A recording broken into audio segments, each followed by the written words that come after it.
Empecemos primero hablando un poco sobre los antecedentes.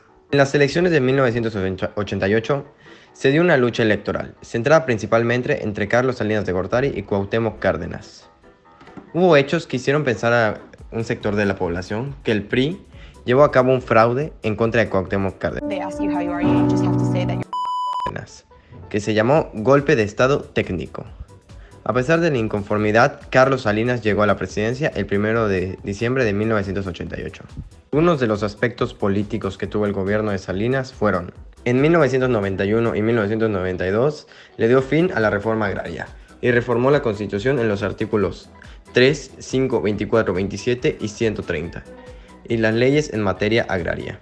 Se creó la Comisión Nacional de Derechos Humanos, salvaguardando los derechos humanos de todos los mexicanos plasmados en la Constitución. También se creó el Instituto Federal Electoral, o INE, como autoridad para organizar las elecciones. Ahora los aspectos económicos. Fueron entregados al capital privado las telefonías, las comunicaciones viales y las aerolíneas, el sector químico, los seguros, las cadenas de hoteles, los medios de radiodifusión y la banca. También se firmó el Tratado de Libre Comercio de América del Norte, entre México y sus vecinos del norte, Estados Unidos y Canadá. Se firmó en 1992 y en 1994 entró en vigor. Se registró un aumento en la actividad económica y se concretó en los índices del PIB, además de una contención de la inflación al 7%. El gasto gubernamental llevó a un déficit de cuenta corriente histórico, y para poder lidiar con ello, Salinas emitió los tesobones, instrumentos financieros del gobierno que aseguraban pagos en dólares y con los cuales pudo recaudar fondos el Banco de México. Termina su mandato dejándole al próximo presidente una de las peores crisis financieras que ha vivido México, conocida como Error de Diciembre, y en el extranjero como Efecto Tequila. Los aspectos sociales. El 7 de diciembre de 1988, el Consejo Nacional para la Cultura y las Artes. Iniciativa para reformar las relaciones del Estado con las iglesias, específicamente la católica. Carlos Salinas fue, en ese sentido, el primer presidente mexicano en recibir al Papa Juan Pablo II durante su visita que el pontífice hizo en el estado de Yucatán en 1993. En marzo de 1995, Salinas abandonó el país, sumido en una complicada crisis política y personal, atacado por todos los medios políticos que antes habían aplaudido sus decisiones ejecutivas. Luis Donaldo Colosio fue asesinado hace 27 años cuando acudía a un mitin en Lomas Taurinas, Tijuana, Baja California, a las 16:05 horas. Colosio recibió 2 balas, una en la cabeza y otra en el abdomen. 3 horas después se confirmó la muerte. Fue el 23 de marzo de 1994. Ese miércoles México empezó a cambiar. El país, coinciden especialistas, entró en un proceso de violencia que 27 años después todavía no cesa. La muerte de Colosio, candidato del entonces gobernante Partido Revolucionario Institucional, o PRI, desató una crisis política con algunos episodios violentos. Uno de ellos fue el asesinato, en septiembre de ese año, del secretario general del PRI, Francisco Ruiz, excuñado del presidente Carlos Salinas de Gortari. México terminó 1994 con una profunda crisis política, conocida en el país como el Error de Diciembre, aunque a nivel internacional se le llamó Efecto Tequila. Por la crisis económica, miles de personas perdieron sus empleos o propiedades. El incidente provocó la aparición pública del Ejército Popular Revolucionario. En 1997 se creó el Sistema Nacional de Seguridad Pública. Se registró una tendencia creciente en el número de homicidios violentos que en 1997 fue mayor a 13,000 en el país. Nació el Grupo de los Zetas, formados por 40 exmilitares de élite y que originalmente fue el brazo armado del Cártel del Golfo.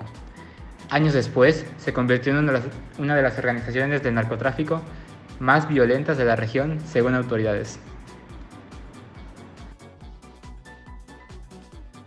Ernesto Zedillo Ponce de León fue un economista y político el cual se convirtió en presidente de México el 1 de diciembre del año 1994 hasta el 30 de noviembre del año 2000, el cual actuó como el último de la línea ininterrumpida de 71 años de presidentes del Partido Revolucionario Institucional. Obligado a dejar en flotación el peso y a plegarse al socorro internacional, nada más asumir el cargo por la tormenta financiera que le tocó en su suerte enfrentar, Zedillo gobernó 6 años decisivos en los que completó la reforma política iniciada por su predecesor Carlos Salinas. Prolongó la línea económica liberal de austeridad presupuestaria y desarme arancelario, que enderezó la macroeconomía, pero que no mejoró la calidad de vida de la población, y manejó con talante pendular la insurgencia zapatista en Chiapas. En el año 2000, la victoria del panista Vicente Fox en los comicios más limpios y democráticos de la historia de México convirtió a Zedillo en el último de 15 presidentes consecutivos del PRI. De cara a las elecciones generales del año 2000, que se anticipaban como las más trascendentes en la historia reciente de México, el 4 de marzo de 1999, en el 70 aniversario de la fundación del partido, Zedillo anunció un proceso de primarias en el PRI para la designación del candidato a la presidencia. La elección interna ponía fin al histórico dedazo, la designación inapelable por el presidente saliente del aspirante a sucederle. A continuación, el 30 de abril, el Consejo Politécnico Nacional del PRI eligió por sufragio secreto a José Antonio González Fernández y a Dulce María Sauri Riancho, presidente del Comité Ejecutivo Nacional y secretaria general del partido, respectivamente.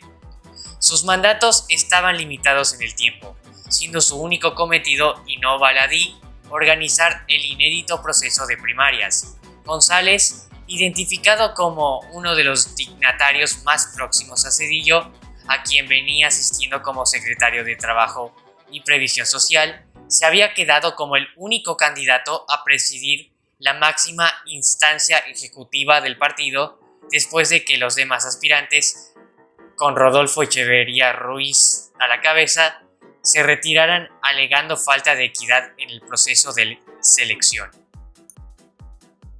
Nació el 2 de julio de 1942 en la Ciudad de México.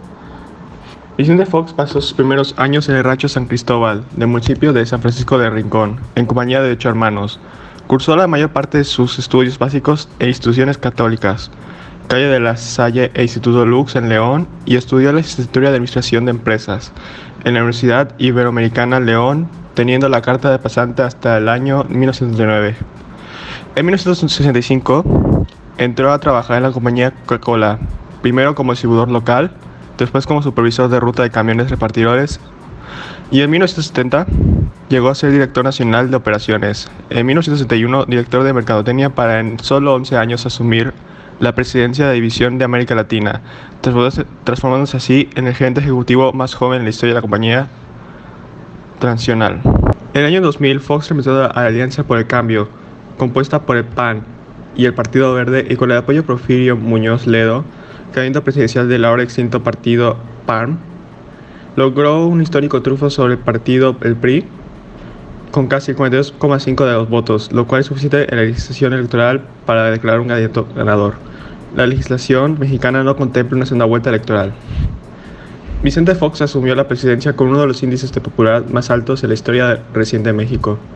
Sin embargo, muy pronto su popularidad se fue minando, principalmente por desacuerdos en torno al cambio que significa su presidencia, siendo criticado por la oposición por supuestos actos irresponsables de su parte. El 2 de julio de 2001, justo al cumplirse un año de su última victoria electoral y un aniversario más de su nacimiento, Vicente Fox contrajo segundas nupcias por la vía civil con su ex portavoz, la señora Marta Sahagún Jiménez, una antigua colaboradora en Guanajuato que acababa de recibir la nulidad de su primer matrimonio en el año 2000. El 10 de septiembre de 2002, personal armado de TV Azteca tomó por asalto la antena transmisora de CNI, Canal 40, en el cerro de Chiquihuite. Al día siguiente de la programación de TV Azteca se veía en la señal de CNI Canal 40. Furiosos, los empleados del canal irrumpidos se acercaron a Vicente Fox con una pancarta que decía "¿Y la ley?", fuera TV Azteca del canal 40. La respuesta del mandatario de Fox fue "¿Y yo por qué?". Y el 1 de diciembre de 2006, Vicente Fox le entregó la presidencia de la República a Elizario Felipe Calderón Hinojosa, en medio de una crisis política debido al resultado tan cerrado de las elecciones del 2 de julio de 2006.